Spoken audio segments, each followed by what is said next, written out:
চলে যাব এখান থেকে, কেউ থাকবে না।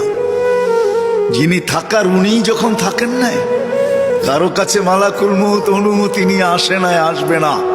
শুধু একজন মুহাম্মদুর রাসূলুল্লাহ সাল্লাল্লাহু আলাইহি ওয়াসাল্লামের কাছে মালাকুল মউত যখন আসছেন, তো আল্লাহ বলছে বন্ধুর কাছে অনুমতি নিয়ে ঢুকবে, অনুমতি দিলে ঢুকবে, নাইলে ফিরে আসবে।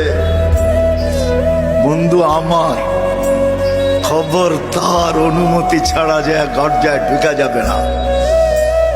আমাদের কারো কাছে অনুমতি নিয়ে আসবে না, ওনার কাছে অনুমতি নিয়ে গেছেন।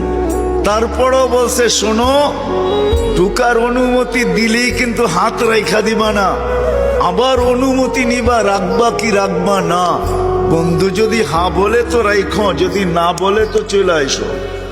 না বন্ধু আমার, কার বন্ধু?